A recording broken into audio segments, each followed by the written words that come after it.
1 ou 2 minutes, puisque c'est prévu à 18 h, il faut laisser entrer les derniers participants. Alors vous êtes déjà bien nombreux, et je vous remercie tout de suite d'être venus si nombreux donc à cette rencontre, qui, je le rappelle, est organisée par le cadre d'un partenariat entre l'association Centre de mémoire et d'histoire Somme, Résistance et Déportation et l'Université populaire d'Amiens. Voilà. Bon, nous avons bien sûr le grand plaisir de recevoir Madame Viviorca ce soir. Je crois que tu la présenteras après. Bon. Oui, à ma droite, nous avons la présidente de l'association Centre de mémoire et d'histoire Somme, Résistance et Déportation. Alors, oui, tout ce que je me contenterai de dire, c'est que l'Université populaire a l'habitude, vous savez, ça fait partie de son cycle de conférences, d'introduire des rencontres sur des thèmes qui concernent le présent. C'est penser, comprendre notre présent. Or, pourquoi effectivement parler ici maintenant de la Shoah?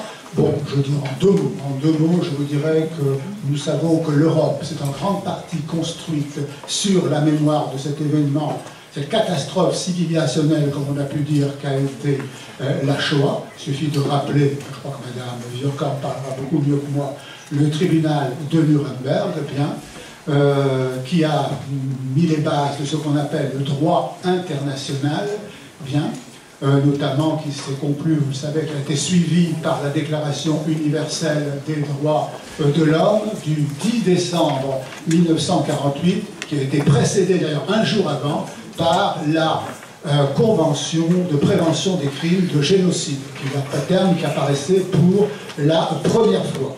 Alors, nous sommes 80 ans après la libération des camps, exactement 80 ans, et on peut se poser la question de savoir quel message pouvons-nous, ou devons-nous, n'est-ce pas, retenir des événements, de ces événements, quand on voit, n'est-ce pas, comme je dis ici, que tout va mal, effectivement, dans le monde, notamment, vous savez bien, l'idée d'un droit international est mise, effectivement, en danger. Voilà pourquoi, effectivement, nous avons pensé que cette conférence cette rencontre entrait vraiment dans le cadre de l'Université populaire, et nous sommes très heureux d'avoir pu répondre à la proposition qui venait d'ailleurs de l'association Mémoire et Histoire. Alors j'ai aussi la tâche lourde de donner le timing, parce que Madame Viviorca doit prendre ce train donc absolument à 20h38. Alors nous avons organisé le timing suivant. D'abord, Madame Viviorca va prendre la parole jusqu'à 19h40, donc 18h45, excusez-moi, pas me tromper quand même, 18h45. Ensuite, nous aurons un échange avec, effectivement, la salle, avec vous. Vous pourrez intervenir et poser des questions. Après, interviendront également donc les archives d'Amiens, je ne me trompe pas, eh bien, oui, pardon, les archives départementales, puisqu'effectivement l'association Mémoire et Histoire travaille beaucoup, vous devinez pourquoi, avec les archives. D'ailleurs, Mme Viviorca elle-même, je crois, est directrice du Centre national des archives. Vice-présidente du Conseil supérieur des archives. Voilà. Bon, alors, et ensuite, oui, vous voyez qu'il y a à notre droite des livres. Ceux qui souhaitent, bien sûr, continuer cette discussion par la lecture pourront se procurer les livres, et Mme Viviorca restera à leur disposition pour éventuellement faire une dédicace. Bien entendu, à 20h, nous arrêtons. Bon, excusez-moi. Voilà, je passe la parole, comme je vous l'ai dit, à ma voisine. Merci. Merci à tous d'être là, d'être présents. Merci aussi au proviseur d'Édouard Grand de nous avoir reçus dans ce bel amphithéâtre. C'est un rendez-vous annuel que l'association Centre de mémoire et d'histoire Somme, Résistance et Déportation a maintenant l'habitude de vous proposer pour une conférence sur le sujet du concours national de la résistance et de la déportation.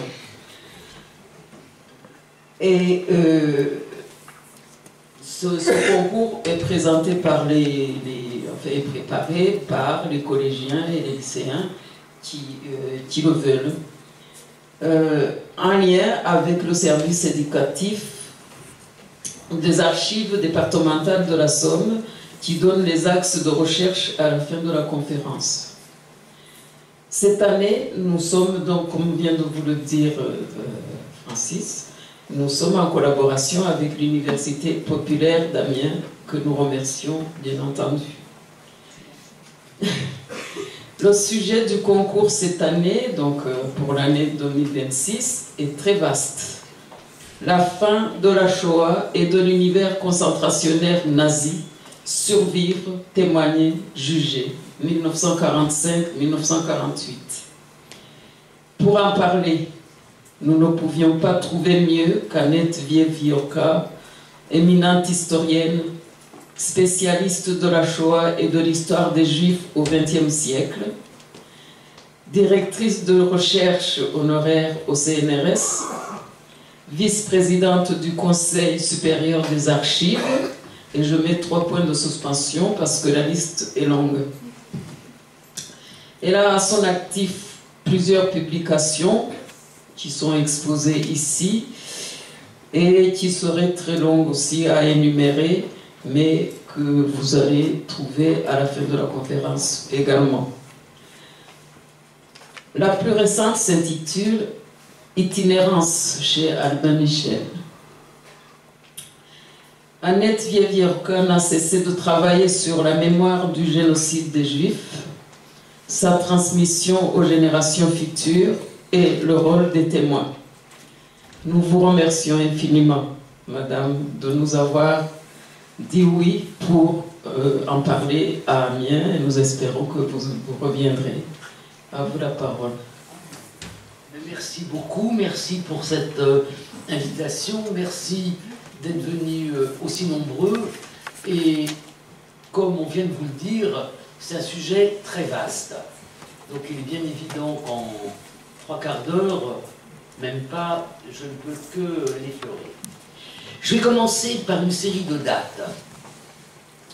24 juillet 1944, les troupes soviétiques sont à Majdanek, Majdanek-Lublin, où ont été assassinés quelques 60 000 juifs.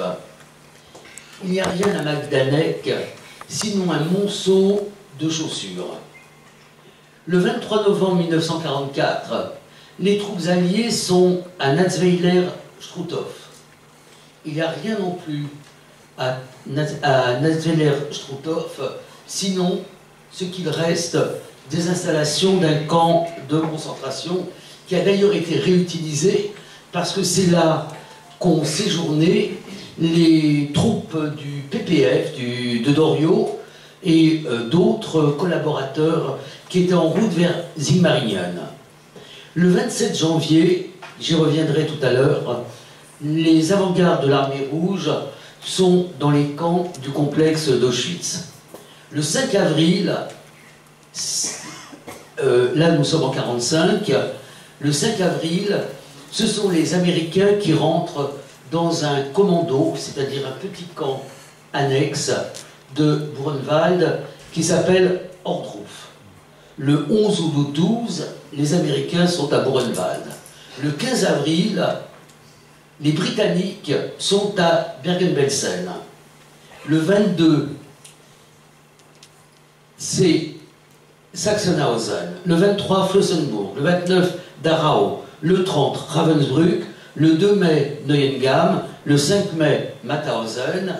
Et juste après la signature de la capitulation nazie, le 8 ou le 9 mai, ça dépend des calendriers, les troupes soviétiques sont dans le camp ghetto très particulier de Térésine. Quel est le point commun entre toutes ces découvertes entre guillemets? Le point commun, c'est que ce sont toutes des découvertes de hasard. Aucune armée alliée, soviétique, britannique, française, américaine, n'a pour objectif de guerre de libérer les détenus d'un camp de concentration. toutes les découvertes sont de hasard. Mais en même temps, le hasard fait découvrir des camps qui se ressemblent tout en ne se ressemblant pas du tout. Je vais donc mettre l'accent sur deux d'entre eux. Les camps du complexe d'Auschwitz et le camp d'Ohrndruf. 27 janvier 1945, les avant-gardes arrivent dans cet énorme complexe qu'ont été les camps d'Auschwitz. Il ne reste sur place, à la différence de Majdanek ou même de Treblinka, il ne reste sur place que 6 à 7 000 détenus.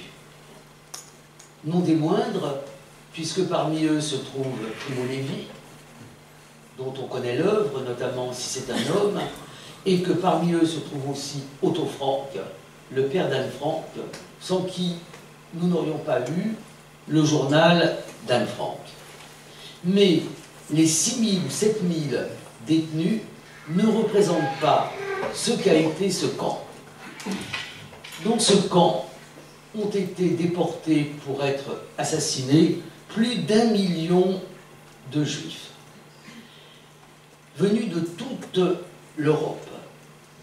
J'ai l'habitude de dire, pour qu'on comprenne bien, qu'on est allé chercher Anne et Margot Frank à Amsterdam, qu'on est allé chercher Simone Milou et Yvonne Jacob, Simone devenant Simone Veil, à Nice, qu'on est allé chercher le prix Nobel de la paix, Elie Wiesel, à la frontière hongroise, qu'on est allé chercher Im Kertész, prix Nobel de littérature Hongrie, donc qu'on est allé chercher des enfants, des vieillards, dans tous les coins de l'Europe où les nazis, avec quelques complicités, pouvaient les trouver. Donc on a ce chiffre d'1 million de morts. Auschwitz est le plus grand cimetière du monde. Et si vous vous rendez à Birkenau, qui est le centre de mise à mort des camps d'Auschwitz, un jour de pluie, vous voyez que la terre continue à rendre des cendres et que dans l'espace où étaient les 30 baraques, où étaient stockés les effets des déportés et qui ont été incendiés au moment où les nazis ont quitté le camp, la terre continue à rendre des fourchettes, des bouts de métal. Ça veut dire que la destruction et l'amas de ce qui a été pris aux déportés a été tellement grand que la terre en porte encore les marques. Pourquoi ne trouve-t-il que 6 000 à 7 000 détenus dans un état terrifiant? C'est parce que, devant l'avance de l'armée rouge, les nazis ont mis une soixantaine de milliers de déportés sur les routes pour les déplacer vers les camps dits de l'intérieur, les camps de l'ancien Grand Reich.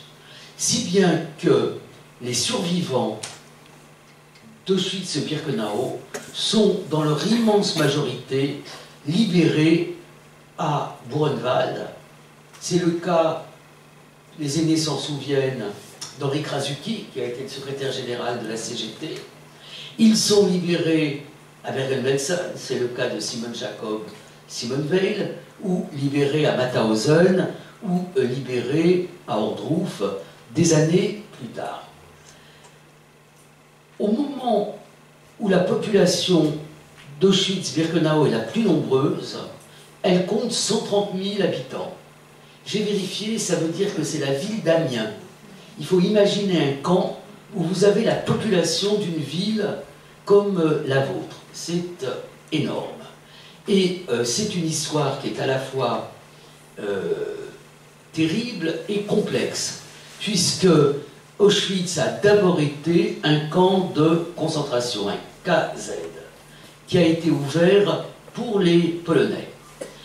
Donc je vais dire deux mots, parce que c'est le sujet du concours de la résistance, sur ce qu'est qu'un camp de concentration. dès que les nazis arrivent au pouvoir, c'est-à-dire dès janvier 1933, ils commencent à construire des camps qu'on appelle sauvages, c'est-à-dire d'interner les opposants réels ou supposés, d'interner donc les communistes, les socialistes, les gens du Zentrum, d'interner aussi les témoins de Jéhovah, puisque les témoins de Jéhovah ont pour caractéristique de ne pas vouloir faire le salut nazi et de ne pas vouloir contribuer de quelque façon que ce soit à l'effort de guerre dans un certain nombre de camps, dont un camp qu'on appelle le camp des Marais, et c'est là que va naître ce fameux chant que vous connaissez tous, qui est le chant des Marais. Et puis très vite, ils décident que ces camps doivent faire système. Et c'est à Dachau, à Dachau, qu'ils créent le premier vrai camp de concentration. Ces camps sont publicisés, il n'y a pas de secret. Tout à l'heure, aux élèves, je parlais de Marie-Claude Vaillant-Couturier. Marie-Claude Vaillant-Couturier a fait tout un reportage sur ces camps de concentration. Pourquoi ils sont publicisés? Parce qu'ils doivent tout à la fois mettre au pas les opposants et terroriser la population. Donc il y a des articles sur ces camps. Dachau, et puis ensuite les camps vont être formés par un double essaimage. C'est-à-dire qu'on fait essaimer les gardiens, les SS, qui sont formés à Dachau, pour aller à Brunwald, en Thuringe, plus au nord de l'Allemagne, pour aller à Oranienburg, pour aller dans les autres camps. Mais on prend aussi les détenus, qui sont en général des détenus de droit commun, si bien qu'on a, excusez du terme, une sorte de culture commune à tous les camps, qui est due à cette circulation des détenus. On ouvre un camp spécial pour les femmes à Ravensbrück. Et on ouvre un camp de concentration pour les Polonais chaque fois qu'un territoire est annexé par l'Allemagne, un camp. L'Autriche est rattachée à l'Allemagne en 1938, l'Anschluss, Mauthausen. La Haute-Silésie est rattachée au Reich après la conquête de la Pologne, Auschwitz. L'Alsace-Lorraine, enfin, plus exactement Haut-Rhin, Bas-Rhin, Moselle, rattachée au Reich, le Struthof. Donc les camps de concentration sont tous à l'intérieur de l'Allemagne.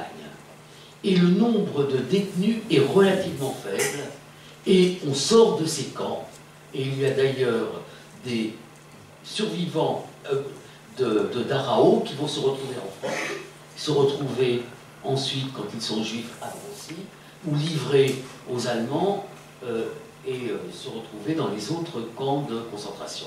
Un des exemples les plus connus est celui de Bruno Bettelheim, qui lui est libéré du camp et part aux États-Unis, où il va écrire un certain nombre d'ouvrages, notamment Le cœur conscient, sur les expériences concentrationnaires. Donc ce sont les camps de concentration. Majdanek, Treblinka, Birkenau qui est installé en mars 1942, ce sont ce que l'historien Raoul Hilberg appelle des centres de mise à mort. Ce ne sont pas des camps, il n'y a pas les installations de camps, il y a juste les installations pour assassiner, et les seuls qui sont sélectionnés pour rester dans ces camps, Treblinka, Belzec, Hanau par exemple, sont ceux qui sont affectés au traitement des effets apportés par les déportés ou au traitement des corps. Donc c'est une différence fondamentale, mais tout est brouillé à Auschwitz, et tout est brouillé à partir du moment où l'Allemagne nazie manque de main-d'œuvre et où elle décide qu'une partie des Juifs qui vont être déportés seront eux aussi affectés au travail.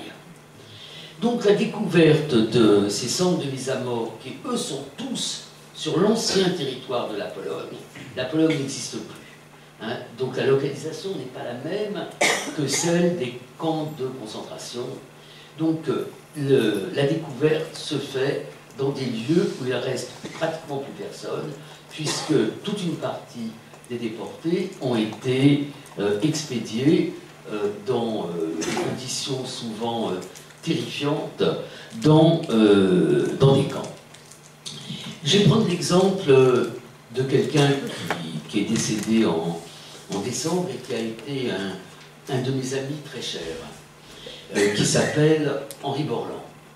Certains l'ont peut-être vu, ou certains ont peut-être lu son livre.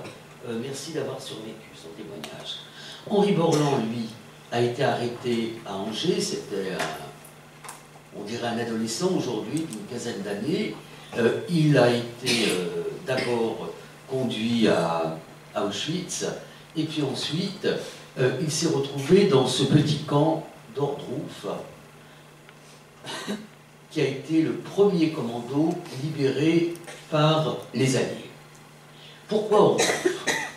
Ordruf, c'est un camp ouvert en novembre 1944. Novembre 1944.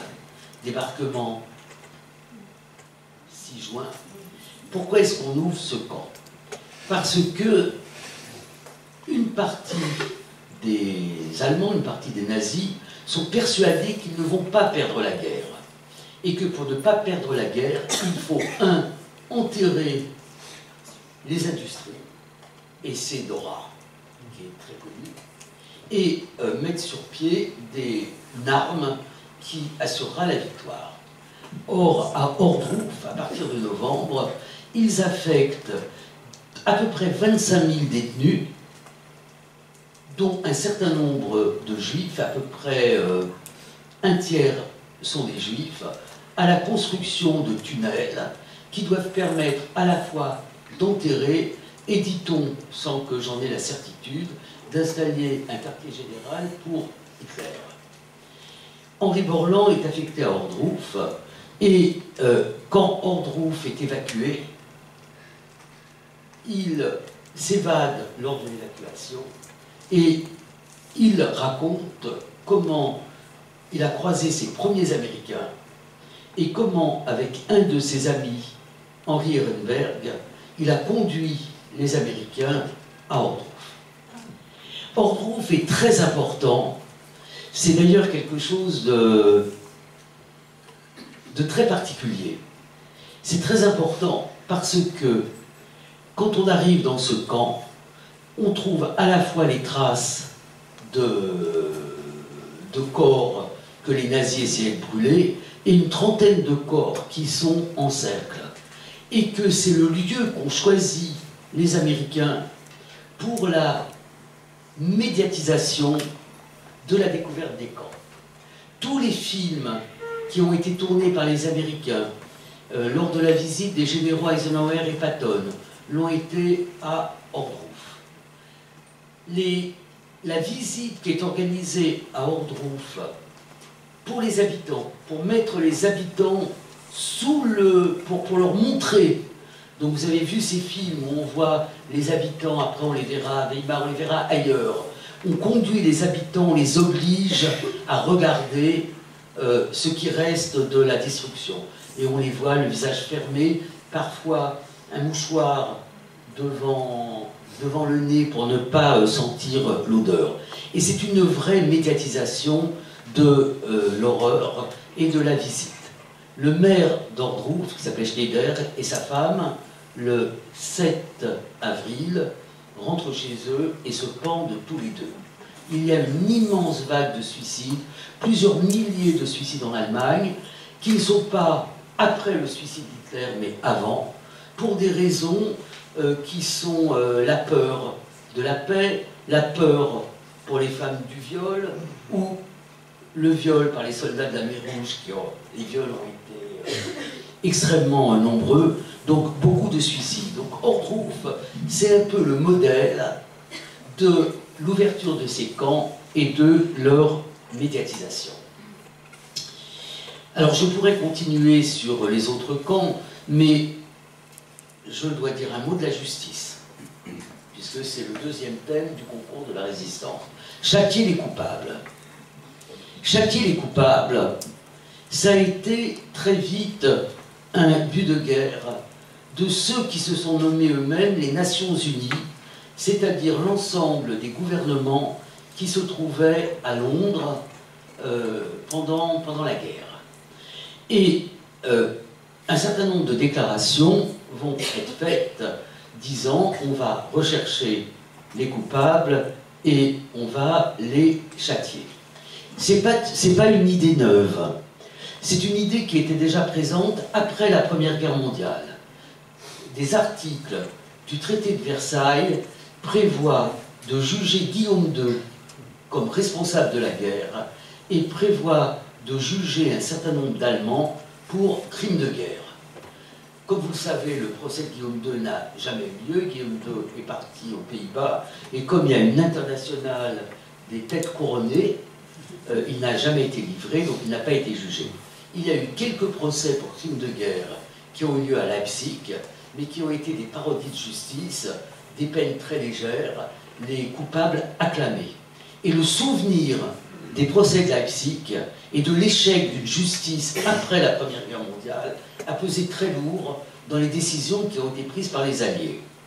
La décision majeure, elle est prise au 30 octobre 1943 par une déclaration qui s'appelle la déclaration de Moscou. La déclaration de Moscou prévoit qu'après la guerre, on jugera les grands criminels majors par un tribunal, par une justice internationale, et que les autres criminels seront ramenés sur les lieux où ils ont commis leurs crimes, où ils seront jugés. Et les procès vont avoir lieu très vite après la guerre. Le premier procès, c'est un procès soviétique à Kharkov, fin 1943. Par exemple, les Britanniques rentrent à Bergen-Belsen. Je dis deux mots quand même de Bergen-Belsen. Bergen-Belsen, c'est un camp extrêmement compliqué, très compliqué, des tas de catégories. Ça a été un camp où ont été déplacés, des déportés d'autres camps qui étaient malades. C'est le cas par exemple de Martin Chauffier. C'est le camp où se sont retrouvés ceux qu'on appelle les enfants du maréchal, c'est-à-dire des fils, des enfants et des femmes de prisonniers de guerre qui étaient gardés comme otages, avec quelques autres qui étaient aussi otages. Par exemple, Meyer, le maire du Havre, a été déporté à Bergen-Belsen. Donc ça a été un camp pour otages, et qui n'était pas un centre de mise à mort, et qui n'était pas non plus un camp de concentration comme Buchenwald ou Mauthausen. En principe, à Bergen-Belsen, on devait survivre. Sauf qu'on a déversé des milliers de déportés d'autres camps, qu'il n'y avait pas d'eau, que le typhus s'est mis, et que Bergen-Belsen est devenu un mouroir pour des milliers, des dizaines de milliers de déportés. Vous connaissez tous les images des bulldozers qui poussent des cadavres dans des fosses communes, et sans qu'il y ait aucune identification. Cet été, j'étais à Hanovre, j'en ai profité pour aller à Bergen-Belsen, ce qui est un exploit, parce que quand vous n'avez pas de voiture, il n'y a pas de transport en commun qui vous permet d'aller à Bergen-Belsen, qui est à peu près 60 km d'Hanovre, et c'est très émouvant, parce que vous voyez de marquer tous les emplacements des fosses communes, simplement avec le nombre, ici 150 corps, uniquement le nombre des corps. Ça c'est Bergen-Belsen, et ce sont les Britanniques, et les Britanniques ont organisé le filmage avec Hitchcock qui conseillait de faire des très longs plans pour qu'on ne puisse pas accuser après d'avoir trafiqué l'image. C'était avant l'intelligence artificielle et tout ce qu'on peut faire aujourd'hui. Donc à Bergen-Belsen avait été transféré une partie du personnel d'Auschwitz. Et il a été jugé dès 1945 dans un procès à Hambourg. Donc il y a eu beaucoup de procès. Et puis on sait qu'en France, il y a eu quand même tous les procès des collaborateurs, même si la déportation et le génocide des Juifs ne tenaient pas de place dans ces procès, mais Pétain, Laval et beaucoup d'autres. Donc il y a des procès. Mais Nuremberg, c'est particulier. Qu'est-ce que c'est qu'un grand criminel dans la définition de Nuremberg? C'est pas quelqu'un qui est grand par l'immensité de ses crimes, c'est quelqu'un qui est grand par l'amplitude géographique de ses crimes. C'est donc quelqu'un qui était responsable. Sont mis en procès tous les hauts responsables qui ne se sont pas soustraits à la justice, notamment par le suicide, Hitler, Goebbels, Himmler, ou par la fuite réelle ou supposée. Par exemple, Bormann, le responsable de la chancellerie, a été jugé par contumace à Nuremberg parce qu'il avait disparu. En fait, on sait qu'il est mort dans les derniers combats de Berlin. Si on prend un très grand criminel à nos yeux, qui est Rudolf Höss, à ne pas confondre avec Rudolf Hess, Höss avec un umlaut, qui a été le commandant du camp d'Auschwitz, qui a organisé la construction des chambres à gaz, qui a été donc le responsable de la destruction, de l'assassinat des Juifs, qui ensuite a quitté Auschwitz pour monter dans la hiérarchie, mais qui est revenu à Auschwitz au moment de la déportation des Hongrois, la déportation de plus de 400 000 Hongrois en quelques semaines, alors que le débarquement avait déjà eu lieu. Donc c'est un très grand criminel. Il est jugé en Pologne et il est pendu à Auschwitz, sur le lieu de ses crimes. Et si vous visitez Auschwitz, à Auschwitz I, vous avez la potence où a été pendu Rudolf Höss. Alors Nuremberg, très rapidement, Nuremberg, c'est effectivement le début vraiment du vrai droit international. Et il y a à Nuremberg 4 chefs d'accusation. Chef d'accusation numéro 1, complot, conspiracy. Les Anglais ont 2 termes pour complot, plot et conspiracy. Donc conspiracy, c'est un peu comme Sarkozy, hein, une association pour commettre des choses pas bien, quoi. Donc conspiracy contre la paix, complot contre la paix, et crime contre la paix. 1 et 2. Je vais revenir. 3. Un crime qui est très bien documenté, qui est le crime de guerre, qui est l'objet déjà de conventions internationales. L'idée qu'il faut réguler le droit de la guerre, et qu'il faut un droit humanitaire, ça commence en 1859, à la bataille de Solferino, avec la création de la Croix-Rouge. Et en fait, l'idée, c'est de protéger de la guerre 2 catégories. Les prisonniers de guerre, dont le sort doit être protégé. Donc ça, c'est des conventions de La Haye, on a plusieurs. Et les populations civiles. C'est les 2 catégories qui permettent d'être inculpées contre des crimes de guerre. Et le dernier crime, plus compliqué, qui est une novation du droit de Nuremberg, c'est le crime contre l'humanité, qui recoupe d'ailleurs beaucoup le crime de guerre, le crime contre l'humanité. Mais, dans le droit de Nuremberg, les crimes de guerre et les crimes contre l'humanité ne peuvent être jugés que s'ils ont été commis en lien avec le crime contre la paix. Et c'est cela qui va être beaucoup discuté lors du procès Barbie, de Klaus Barbie, et c'est après que dans le droit français, on va séparer le crime contre l'humanité du contexte de la Seconde Guerre mondiale. Guerre d'agression, conspiracy, crime contre la paix, c'est la guerre d'agression. Et je m'étais étonné, dans le petit livre que j'ai fait sur Nuremberg, je m'étais étonné du fait qu'on avait complètement oublié ces 2 crimes qui étaient pour les Américains l'essence du procès. Les Américains considéraient qu'ils avaient traversé 2 fois l'Atlantique pour venir au secours de l'Europe et qu'ils voulaient mettre la guerre hors la loi. Or, l'objectif de Nuremberg, d'abord, c'était de mettre la guerre hors la loi.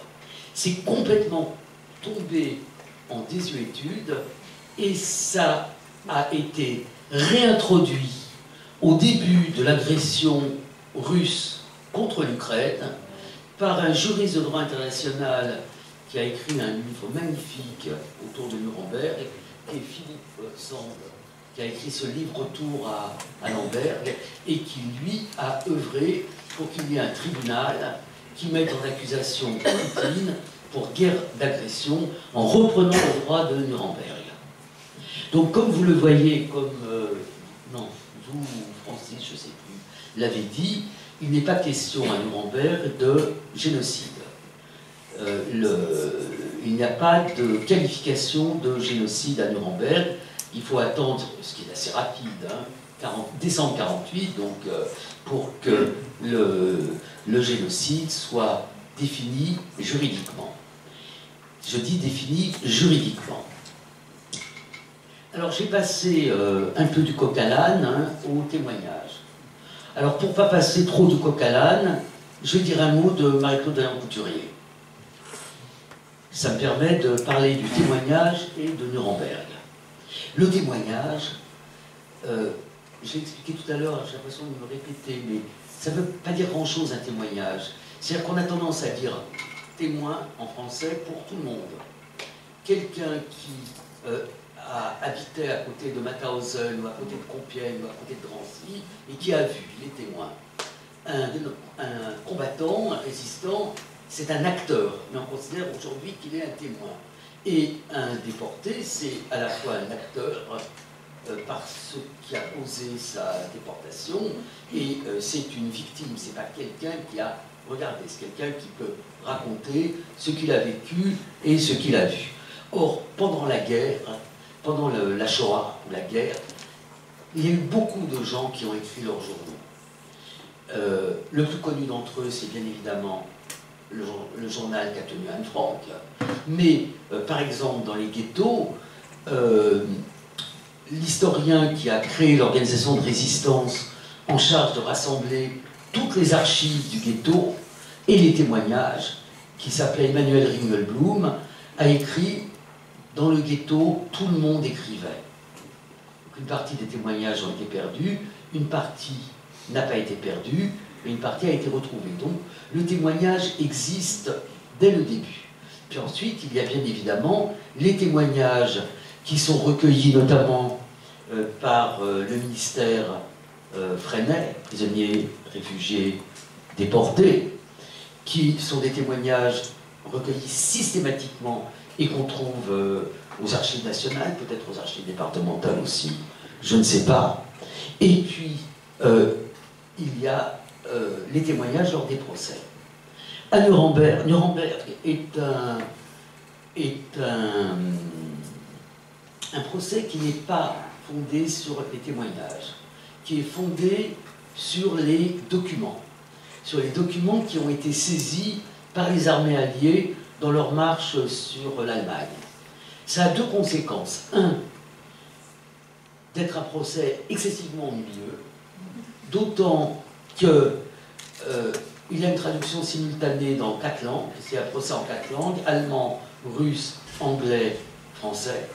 Traduction simultanée, ce qui ralentit énormément les choses, et que la plupart des séances se passent en lecture de documents, très peu de témoignages. Et les témoins sont en général des gens qui vont expliquer ce qui s'est passé. Je vais donner un exemple. Rudolf Höss est appelé à Nuremberg comme témoin. Il est le témoin de Ernst Kaltenbrunner, qui a remplacé Heydrich à la tête du RSHA qui s'occupait de toutes nos histoires. Et pourquoi est-ce qu'on l'appelle pour la défense de Kaltenbrunner? Parce qu'il doit témoigner que Kaltenbrunner n'a jamais mis les pieds à Auschwitz. Donc c'est un témoin de la défense. Mais en même temps qu'il est le témoin de la défense, il explique ce qu'était Auschwitz. Et son témoignage a été la base du roman de Robert Merle, que tout le monde... Enfin, que moi, quand j'avais des élèves de 3e, je leur faisais lire « La mort est mon métier ». Et que beaucoup d'entre vous ont peut-être lu. Donc vous voyez que ce sont des témoins qui vont expliquer. Et les seuls témoins des camps, c'est le procureur adjoint français qui s'appelle Charles Dubost, qui les appelle à la barre. Donc, je crois qu'ils sont 8, ils témoignent de différents camps. Et il n'y a pas de juifs. On n'a pas fait appel aux survivants juifs. Et c'est Marie-Claude Vaillant-Couturier qui, elle, va parler d'Auschwitz. Ce qui peut sembler un peu étrange, parce que Marie-Claude Vaillant-Couturier a fait partie du seul convoi de femmes majoritairement résistantes qui a été déporté à Auschwitz. Et c'est un convoi qu'on connaît bien grâce à une écrivaine qui, pour moi, est différemment, mais avec Primo Levi, la plus grande écrivaine d'Auschwitz, qui est Charlotte Delbo. Charlotte Delbo a fait partie de ce convoi, et en dehors de sa trilogie sur Auschwitz, elle a écrit un livre qui s'appelle Le convoi du 24 janvier 1943, où elle fait à la fois l'historique du convoi et où elle essaye de faire, parce qu'elle n'arrive pas pour toutes, une notice biographique pour ses compagnes.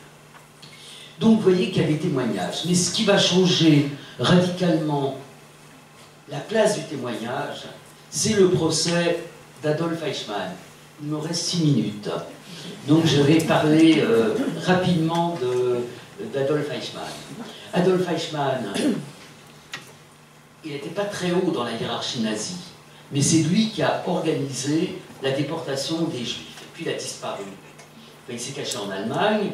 Quand, avec la guerre froide, on s'est désintéressé des anciens nazis, il est parti en Argentine, et il a été repéré en Argentine. Ça a mis très longtemps avant qu'il soit enlevé par les services secrets israéliens, le Mossad, parce que les Israéliens n'étaient pas intéressés. C'est un procureur allemand, Fritz Bauer, qui a forcé la main aux Israéliens pour qu'ils enlèvent Eichmann et qu'il soit jugé à Jérusalem. Le premier ministre israélien de l'époque, qui s'appelait Ben Gourion, a dit que ce serait le Nuremberg du peuple juif. Mais une des originalités de ce procès, il y en a beaucoup, mais une des originalités, ça a été que le procureur, Guido Rosner, a décidé de fonder la scénographie, il y a une scénographie dans les procès, sur les témoignages. Et l'essence du procès Eichmann, ça a été la litanie des témoins des premières mesures de persécution des Juifs quand les nazis arrivent au pouvoir en 1933, jusqu'à la capitulation nazie. Et ça a été une sorte de catharsis pour les Israéliens d'abord, parce que il n'y avait aucune...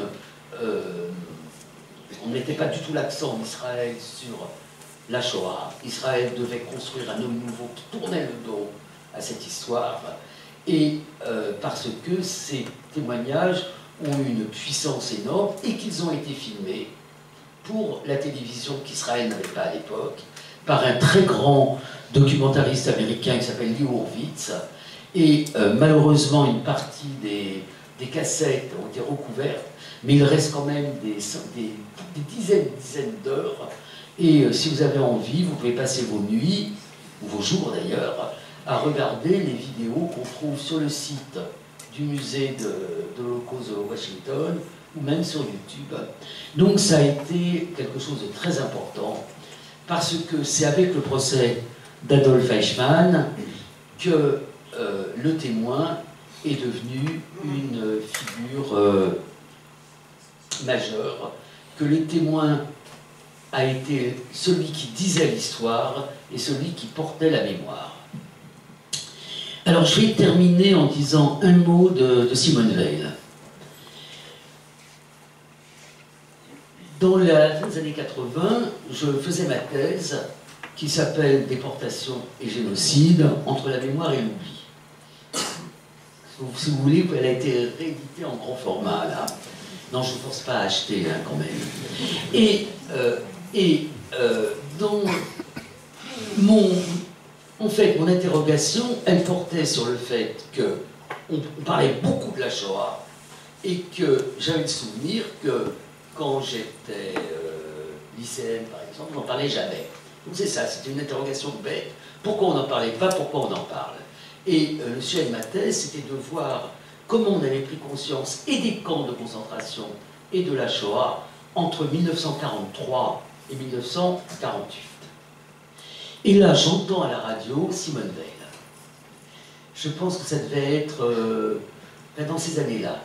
Et Simone Veil dit, on a toujours voulu parler et on n'a pas voulu nous entendre. On ne voulait pas nous écouter. Or, à l'époque, la Vulgate, y compris chez les historiens, c'était on n'a pas pris conscience de la Shoah parce que c'est tellement terrible qu'ils n'en parlaient pas. Donc là, c'est vraiment une révolution. C'est-à-dire de passer de la parole à l'écoute. Et c'est ça qui m'a donné l'idée de dépouiller systématiquement tous les premiers témoignages. Et ils sont très très nombreux. Or, de ces premiers témoignages, aucun ne s'est vendu, à l'exception de l'univers concentrationnaire de David Rousset.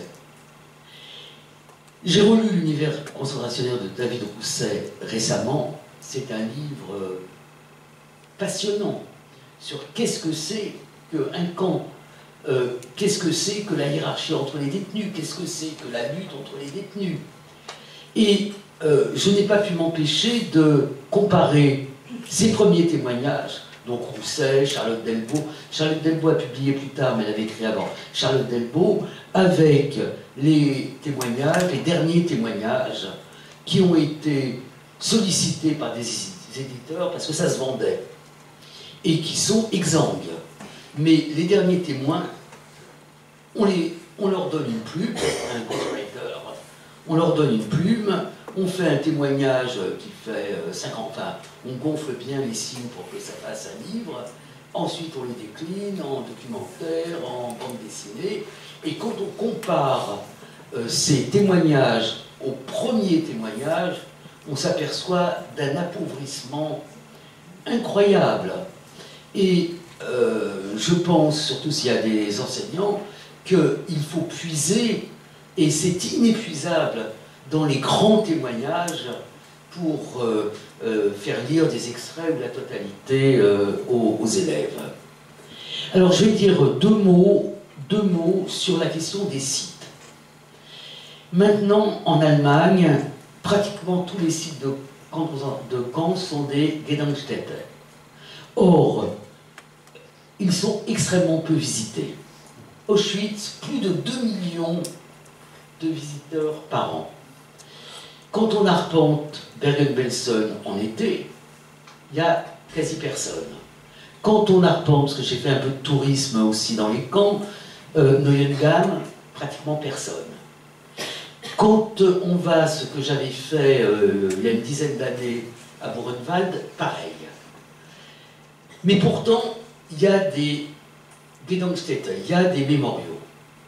Et ils sont en particulier fréquentés par les scolaires. Moi, j'y suis toujours allé hors période scolaire.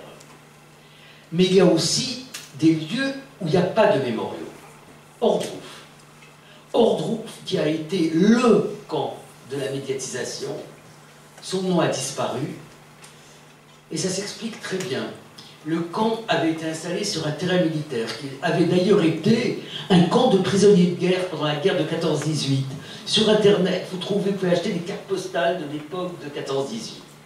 Ensuite, on était en RDA, terrain militaire, et quand l'Allemagne a été unifiée, c'est resté un terrain militaire. J'ai eu la chance d'y aller en 2014, un été, et on a visité ce camp avec en jeep de l'armée qui nous a fait visiter le camp où il n'y a quasi rien.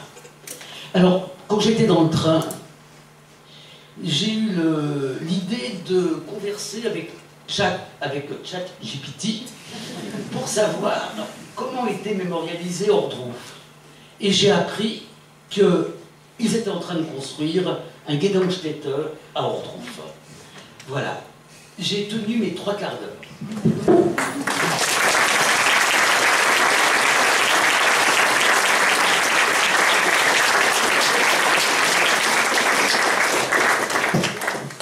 Merci beaucoup, Annette Vieille-Bourque. Est-ce qu'il y a des questions? Pendant moins de 10 minutes, parce qu'il faut qu'elles partent à 20h top.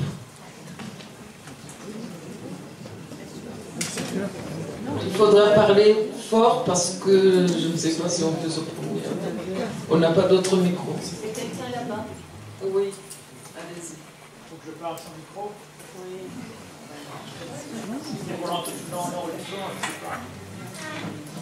Je suis là, madame. Ma question porte sur cet appauvrissement dont vous avez parlé concernant les témoignages plus récents. Puisque vous avez mentionné Henri Borland, que j'ai aussi bien connu, il a écrit un témoignage qui certes n'est pas publié, mais qui est l'exemple même d'un témoignage qui est riche à sa manière. On peut penser aussi au témoignage qui est apparu plus récemment en France que quand il a écrit, mais qui est quand même beaucoup plus tardif, qui est le témoignage d'Imre Kertész, que vous avez aussi mentionné. Donc je suis un peu étonné de cette idée d'approfondissement. Je pense qu'il y a des variations dans ces témoignages. Enfin, j'aimerais que vous précisiez. Alors j'ai précisé, c'est très facile.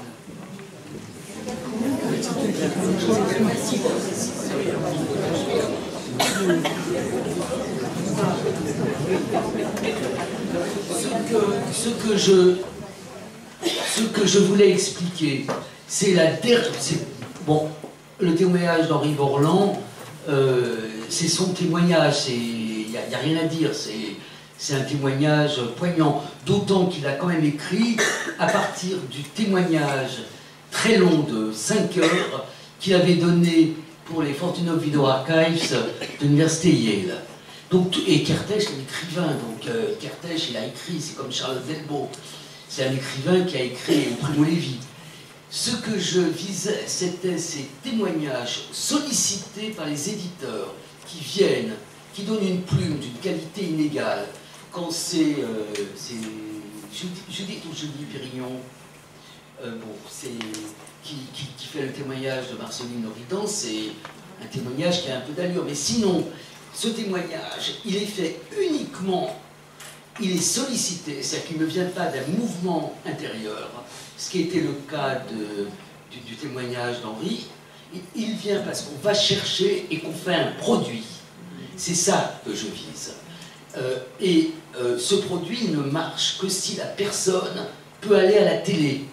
Si la personne ne peut pas aller à la télé, ça a été le cas du témoignage de Chaudeco, qui est paru juste le jour où elle est décédée. Personne n'en a pas entendu parler, parce que c'est un produit dans la médiatisation.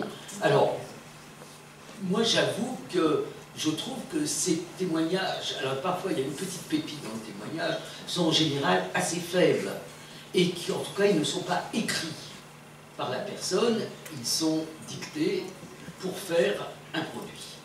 Et ils sont exempts. Ce n'est pas le cas, bien évidemment, d'Im Kertész. Im Kertész, c'est une œuvre qui est travaillée par la déportation, comme celle de Charles Delbo, comme celle de Primo Levi. Et il y a des témoignages qui sont parfois uniques et qui sont d'une force extraordinaire, qui ne sont pas des produits. Ce qui donne un témoignage très stéréotypé. J'ai regardé à la télévision là, dernièrement, un documentaire qui a été fait autour de la personne d'Enric Marco. Enric Marco, c'est un Espagnol qui s'est fait passer pour un ancien déporté de Flossenburg. Ce qui est étonnant quand on regarde le documentaire, c'est quand il raconte sa déportation qu'il n'a pas vécue, on se dit, mais il est impeccable. Il pourrait aller dans vos classes, raconter sa déportation. Parce que c'est quelque chose qui renvoie à une sorte de stéréotypie de la déportation qui se retrouve dans l'espace public. Voilà. Mais croyez-moi, c'est cela dont je parlais et pas les autres.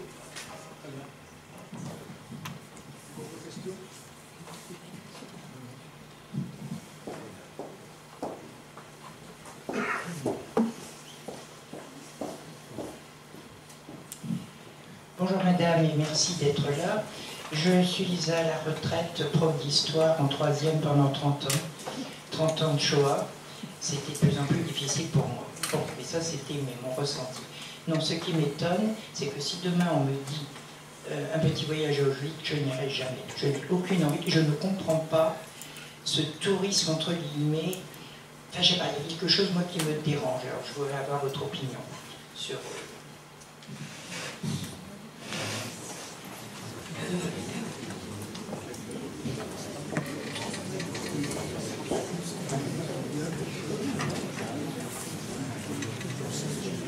C'est une question qui est difficile. Vous, au moins, c'est clair, vous ne souhaitez pas y aller. Ce qui est tout à fait respectable, il n'y a pas de souci. Mais en général, c'est des gens qui veulent y aller, qui reviennent en disant c'est insupportable d'y aller. Donc en gros, c'est pour moi c'est bien, et pour les autres, bon. Alors, le problème c'est le nombre de visiteurs.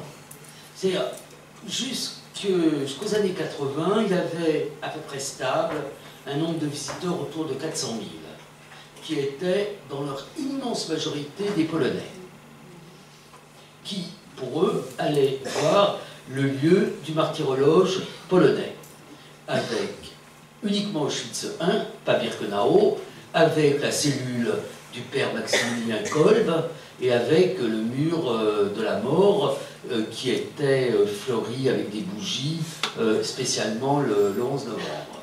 Et puis, à partir des années 2000, les chiffres ont commencé à monter. Et je crois que c'est en 2019 que le record a été atteint avec 2 300 000 visiteurs. Ensuite, il y a eu le Covid, comme vous le savez, les chiffres se sont un peu tassés, mais ça reste autour de 2 millions. Ce qui reste quand même énorme.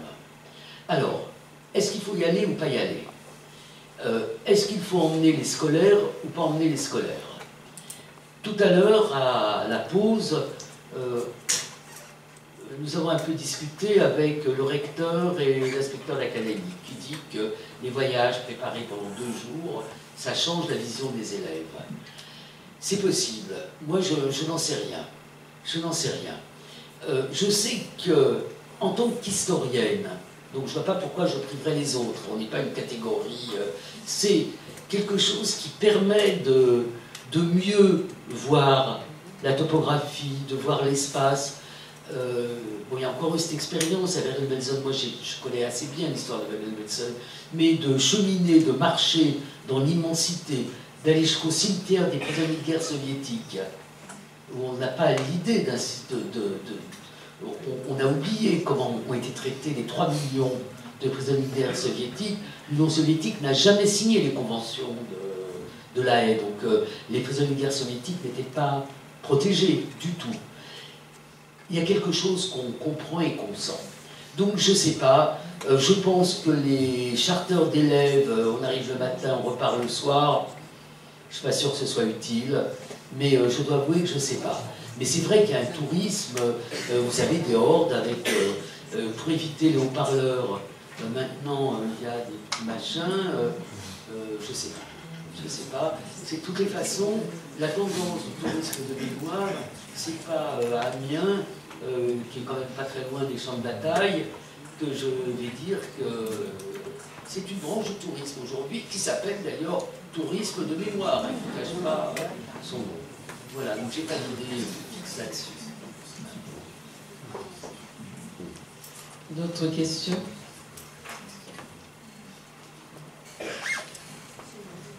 Pas besoin du micro, je crois que je sais parler très fort. Il me semble, non, vous m'entendez pas? Alors, il me semble...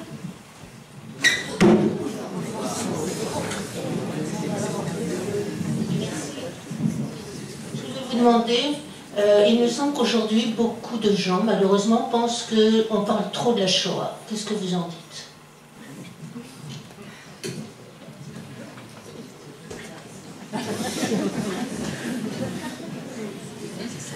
Alors, il faudrait savoir exactement comment on doit en parler. Mais ce qui m'avait frappé, et c'est comme ça que je commence mon livre sur Auschwitz, c'est que dès 1946, on trouve qu'on en parle trop. Donc, on en a toujours trop parlé. Même quand on n'en parlait pas beaucoup, on en parlait trop. Alors, ce que je dirais, c'est que je ne suis pas sûr qu'on en parle bien tout le temps. C'est que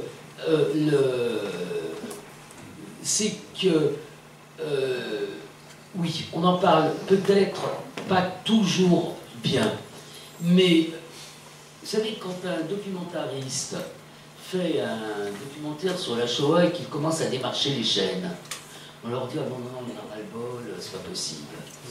Le documentaire passe et il crève les écoutes. Donc, ça veut dire qu'il y a toujours un intérêt. Alors, il y a un problème de qualité, bien sûr.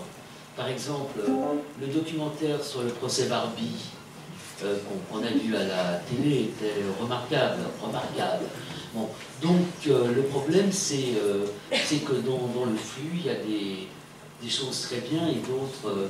tout à l'heure, on m'a posé la question sur la banalisation et d'autres qui sont si médiocres qu'effectivement, ça banalise. Voilà ce que je veux dire.